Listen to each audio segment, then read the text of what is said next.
축복된 대속죄일 대성회 날이 또 돌아왔습니다.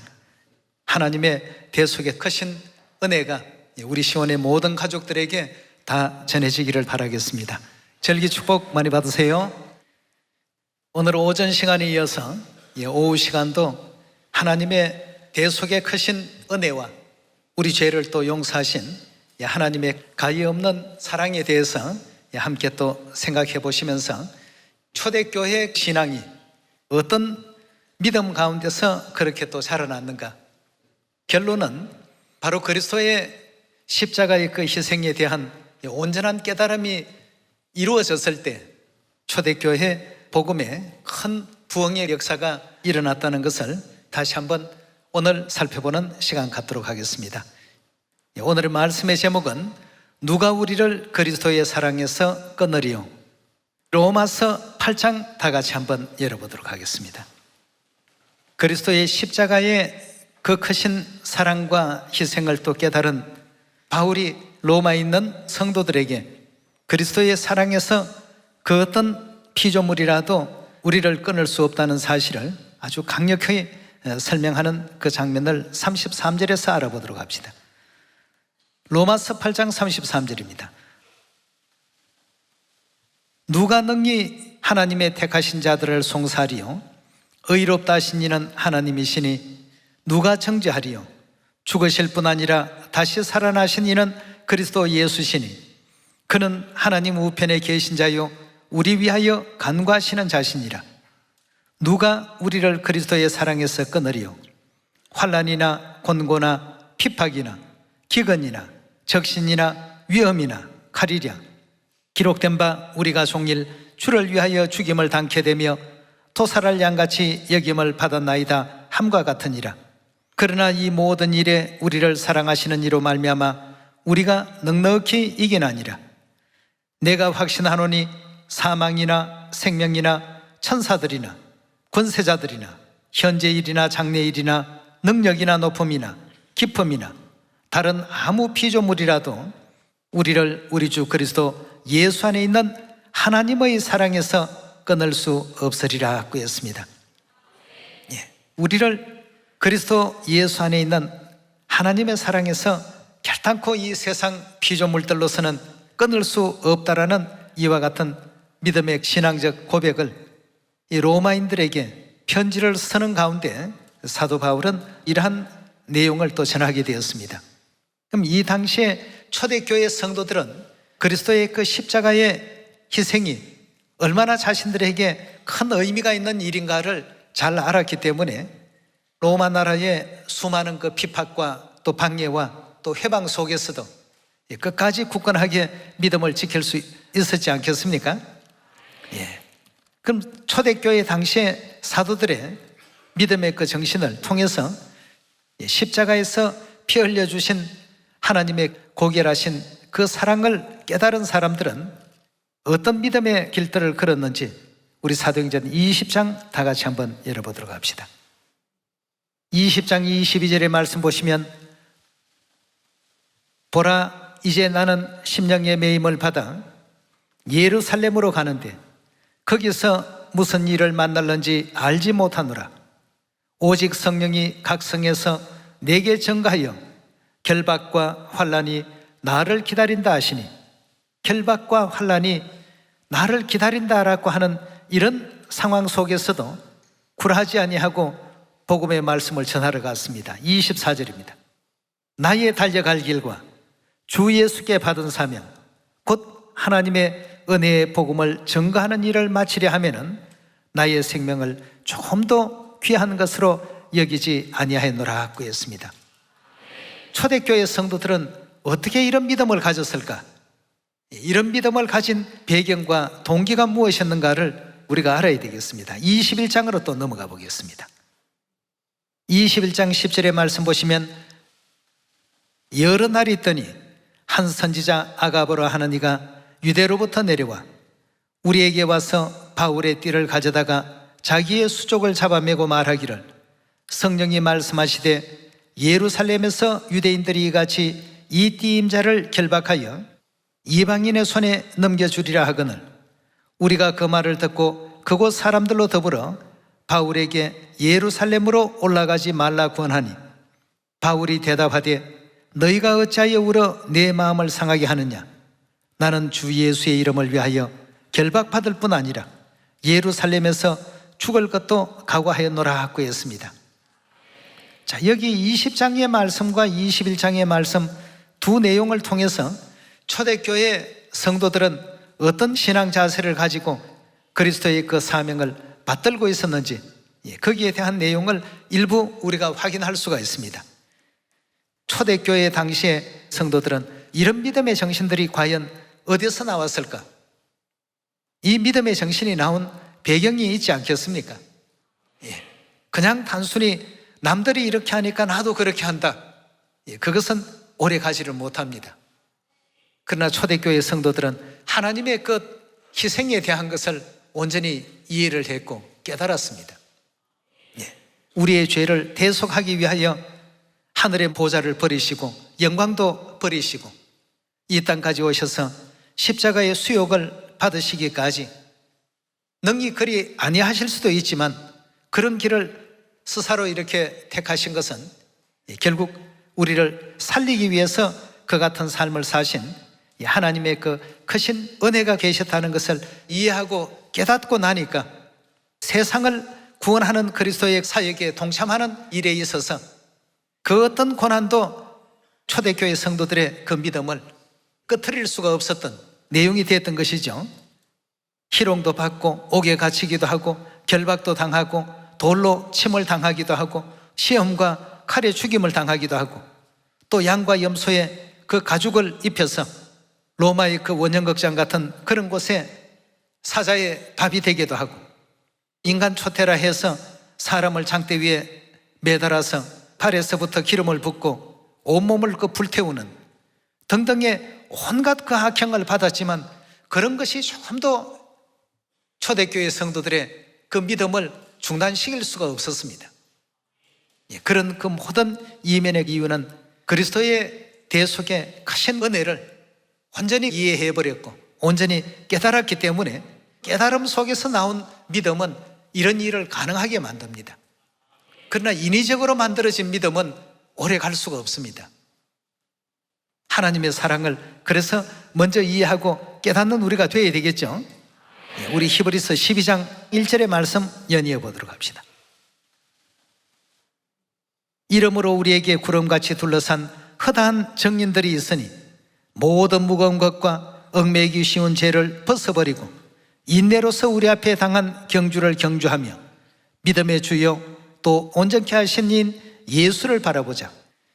우리를 구원하러 이 땅에 오신 그리스도를 올바르게 바라볼 줄 아는 이 안목이 있어야 됩니다. 그리스도의 그 희생의 생애, 희생의 삶을 바르게 인식했을 때 초대교회 성도들과 같이 온갖 핍박과 시련과 여러 가지 좋지 못한 환경 가운데서도 하나님의 복음 말씀을 전하는 일을 멈추지 않았던 역사를 이 시대도 반드시 또 이룰 수가 있습니다. 2절에 계속 봅니다. 믿음의 주여 온전케 하신 이인 예수를 바라보자. 저는 그 앞에 있는 즐거움을 위하여 십자가를 어떻게 했다고요? 참으셨다. 또 받아들이셨습니다. 그것이 사랑하는 자녀들을 살리는 길이요 또 구속시키는 길이요 죄 사함을 얻게 하는 길이기 때문에 십자가를 참으사 부끄러움을 개의치 아니하시더니 하나님 보좌 우편에 앉으셨느니라.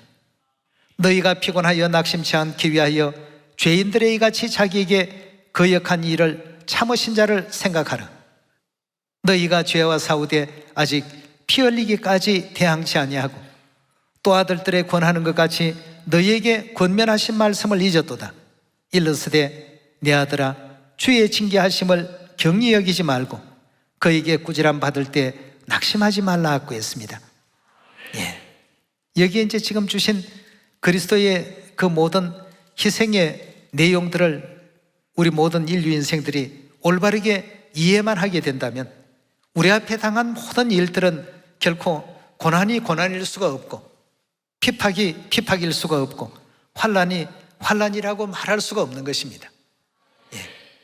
우리도 이제 오늘 대속죄를 통해서 우리의 죄를 속해주기 위해서 십자가의 고통을 끝까지 또 참으시고 또 구약 1500년 동안의 장관 시간 속에 수많은 짐승의 그 희생제물의 실체가 되어 주셔서 우리 대신해서 아픔을 또 겪으시면서까지 하늘의 많고 많은 죄를 용서하신 우리 하늘아버지 어머니의 그 사랑과 희생을 이해하고 깨닫는다면 우리 또한 초대교회 성도들이 했던 그 일을 왜 못하겠습니까?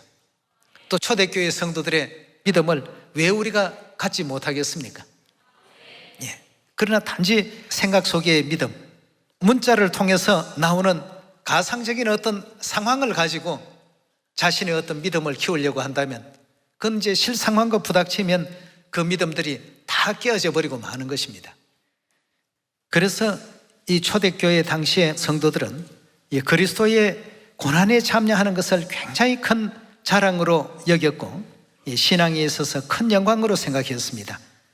나도 이제 그리스도의 고난에 함께 또 동참할 수 있는 그런 자격을 얻었구나 해서 굉장히 또 기뻐했습니다. 베드로전서 우리 4장 1절의 말씀 이어보도록 합시다. 그리스도께서 이미 육체의 고난을 받으셨으니 너희도 같은 마음으로 갑옷을 삼으라. 이 고난은 우리 신앙의 갑옷이라고 했습니다. 이는 육체의 고난을 받은 자가 죄를 그쳤음이니 그 후로 다시 사람의 정욕을 쫓지 않고 오직 하나님의 뜻을 쫓아 육체의 남은 때를 살게 하려 함이라. 너희가 음란과 정욕과 술 취함과 방탕과 연락과 무법한 우상 숭배를 하여 이방인의 뜻을 쫓아 행한 것이 지나간 때가 조카도다 했습니다. 이방인처럼 살았던 것이 과거의 그 삶으로서 이제 청산을 해야 된다는 뜻 아니겠습니까? 4절입니다. 이러므로 너희가 저희와 함께 극한 방탕에 다름질하지 아니한 것을 저희가 이상히 여겨 비방하나 저희가 산자와 죽은 자를 심판하기를 예비하신 자에게 직구하리라. 이를 위하여 죽은 자들에게도 복음이 전파되었으니 이는 육체로는 사람처럼 심판을 받으나 영으로는 하나님처럼 살게 하려 하심이더라 했습니다. 그리스도께서 육체 고난을 받았으니 너희도 그리스도와 함께 그 고난받는 것을 영적인 믿음의 그 갑옷으로 이와 같이 삼으라고 이렇게 일깨워 주셨습니다. 12절로 넘어갑니다. 사랑하는 자들아 너희를 시련하려고 오는 불시험을 이상한 일 당하는 것 같이 이상히 여기지 말고 오직 너희가 그리스도의 무엇에 참여하는 것으로 즐거워한다고요? 그리스도의 고난에, 그리스도의 그 고난은 우리를 살리기 위해서 당하신 고난입니다. 그러니 그리스도의 고난에 참여하는 자들은 나중으로 진리를 받으실 우리 시온의 가족들의 구원을 위해서 그 고난에 참여하는 것으로 즐거워할 수 있어야 되겠습니다. 13절의 말씀 다시 봅니다. 오직 너희가 그리스도의 고난에 참여하는 것으로 즐거워하라. 이는 그의 영광을 나타내실 때 너희로 즐거워하고 기뻐하게 하려 함이라. 너희가 그리스도의 이름으로 욕을 받으면 복이 있는 자로다. 영광의 영 곧 하나님의 영이 너희 위에 계심이라. 너희 중에 누구든지 살인이나 도적질이나 악행이나 남의 일을 간섭하는 자로 고난을 받지 말려니와 만일 그리스도인으로 고난을 받은 적 부끄러워 말고 도리어 그 이름으로 하나님께 영광을 돌리라. 하나님 집에서 심판을 시작할 때가 되었나니 만일 우리에게 먼저 하면 하나님의 복음을 순종치 아니하는 자들의 그 마지막이 어떠하며 또 의인이 겨우 구원을 얻으면 경건치 아니하는 자와 죄인이 어디서리요. 그러므로 하나님의 뜻대로 고난받는 자들은 또한 선을 행하는 가운데 그 영혼을 미쁘신 조물주에게 부탁할지어다 했습니다. 여기 지금 그리스도 안에서의 삶 속에서 우리가 당할 고난에 대해서 잠시 기록하고 있는데요, 이 고난이라는 것도 그리스도의 희생과 사랑의 본연의 어떤 그 뜻을 이해하고 고난을 받는다면 그런 사람들에게는 이 고난이 절대 고난이 아닙니다. 아무런 그들의 그 믿음에 조금이라도 손상을 주는 어떤 그런 환경이 될 수가 없는 것이죠. 5장으로 넘어가겠습니다. 베드로전서 5장 7절의 말씀 보겠습니다. 너희 염려를 다 주께 맡겨버리라. 이는 저가 너희를 권고하심이라. 건신하라, 깨어라. 너희 대적 마귀가 우는 사자같이 두루다니며 삼킬 자를 찾나니 너희는 믿음을 굳게 하여 저를 대적하라. 이는 세상에 있는 너희 형제들도 동일한 고난을 당할 줄을 알미니라. 모든 은혜의 하나님 곧 그리스도 안에서 너희를 부르사 자기의 영원한 영광에 들어가게 하시니가 잠깐 고난을 받은 너희를 친히 어떻게 하신다고 했습니까? 온전케 한다고 했습니다. 그리스도의 고난에 우리가 함께 참여할 때에 그로 말미암아 온전함을 얻을 수가 있습니다. 친히 온전케 하며 굳게 하며 강하게 하며 틀을 견고케 하시리라고 했습니다. 이래서 이제 우리에게 잠시 각자에게 맞는 분량의 고난이 주어지게 되는데요, 사도 바울은 이런 고난이 올 때마다 누가 우리를 그리스도의 사랑에서 끊을 수 있겠느냐, 이걸 계속 강조하고 외쳤습니다. 환난이 있냐, 곤고느냐, 핍박이 있냐, 하나님의 대속의 그 크신 사랑의 은혜를 이미 알아버렸고 이미 깨달아버렸는데 이 작은 목숨이라도 그리스도를 위해서 죽을 것까지도 각오했다는 그 신앙을 사도행전 20장과 21장에 아주 계속해서 토로하고 있는 장면을 살폈습니다. 이제 우리도 우리 앞에 어떤 환난과 어려움이 닥친다 할지라도 그 환난과 그 어려움을 단순한 어려움으로만 생각지 마시고 우리 하나님은 우리 죄를 사하기 위해서 얼마나 많은 어떤 그 고난의 시간을 보내셨을까? 나보다 더 큰 아픔을 겪으셨을 텐데, 나보다 더 큰 고통과 괴로움의 이 무게의 짐을 친히 홀로 또 담당하셨을 터인데 내가 겪고 있는 이 일이 과연 고난이라고 말할 수 있을까? 한번 하나님의 그 고난에 우리가 빗대어서 생각해 볼 필요가 있지 않겠습니까? 그래서 바울은 초대교회 성도들에게 그런 말씀을 했습니다. 과거와 같은 어린아이의 그 일은 이제 다 버리라. 어린아이적 그 신앙에서는 이제 우리가 좀 탈피하자. 그리스도께서 우리가 죄인 되었을 때 우리를 버리지 아니하시고 미웁다 아니하시고 또 죄 중에서 사망당하도록 내버려 놓지 아니하시고 하늘의 보좌도 영광도 다 뒤로 하신 채 이 땅까지 친히 오셔서 번제단에 제물이 되어주신 하나님의 그 사랑을 생각할 때마다 내가 무엇이간데 이처럼 하나님의 큰 사랑과 은혜를 덧입을 수 있을까 말이죠. 내가 무엇이길래 하늘의 그 영광도 뒤로 하시고 이 땅까지 날 찾아서 이렇게 또 내려오셔서 괴로움 그 십자가의 짐도 마다하지 않고 날 위해서 담대히 그렇게 받아들이시고 그런 삶을 사셨을까 말이죠. 이러니 바울이 어찌 그런 그리스도의 사랑을 배반할 수 있겠느냐 말이죠. 나를 협박하는 칼이 들어와도 나를 위협하는 기근이 와도 그 어떤 피조물이라도 우리를 그리스도의 사랑에서는 절대 끊을 수 없단 말이에요. 우리가 이제 이런 하나님의 사랑에 대한 것을 올바르게 이해하고 신앙생활을 했을 때 참으로 세상이 감당치 못할 그런 믿음이 나오는 것이죠. 초대교회 성도들이 그렇게 걸어갔다고 해서 문자만 따라서 우리의 어떤 행동과 우리의 삶을 그렇게 맞추어 가게 된다면 얼마 가지 못해서 그 믿음은 다 깨어지고 맙니다. 현실의 벽에 다 부닥칩니다. 먼저는 하나님의 이 같은 가히 없고 또 위대하고 숭고한 그 희생과 그 사랑을 먼저 발견해야 될 필요가 있겠죠. 우리 고린도전서 13장 한 말씀만 더 찾고 마치도록 합시다.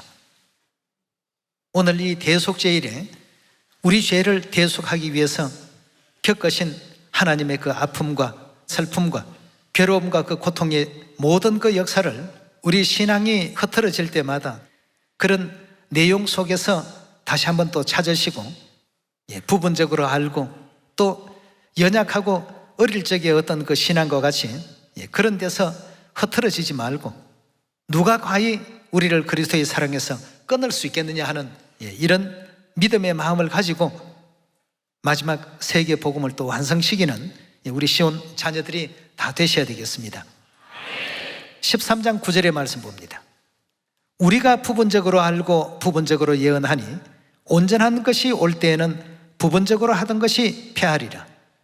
내가 어렸을 때에는 말하는 것이 뭐와 같다고요? 어린아이 같았다고 했습니다. 또 깨닫는 것이 또 어떻다고요?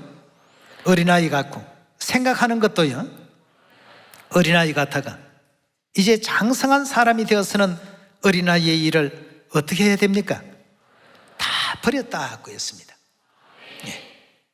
예전에 어떤 믿음의 길을 걸어갈 때는 내가 왜 하나님 믿어야 되는지, 왜 고난 가운데서 내가 견뎌야 되는지, 그리스도의 사랑도 하나님의 그 은혜도 아무것도 모르는 가운데 지내다가 이제 하나님의 사랑을 알고 보니까 누가 가히 나를 그리스도의 사랑에서 끊을 수가 있겠느냐, 이런 신앙으로 변모가 됩니다. 신앙이 어렸을 때는 말하는 것도 생각하는 것도 또 표현도 깨닫는 것도 모든 것이 다 어린아이의 그 신앙 속에서 헤매이고 있었고, 누군가가 데리러 와야만 교회를 나갔고, 왜 교회를 다녀야 되는지 이유도 모르고 이렇게 신앙생활을 했지만 하나님의 이 위대한 사랑을 이해하고 깨닫고 보니까 이건 누가 데리러 와서 가는 신앙이 되어서는 안 되겠다는 것이죠. 그래서 어렸을 때는 말하는 것도 깨닫는 것도 생각하는 것도 전부 어린아이와 같이 이런 어떤 입장에 있었지만 하나님의 사랑을 이해하고 나니까 이제 장성한 자로 거듭나게 되는 것입니다.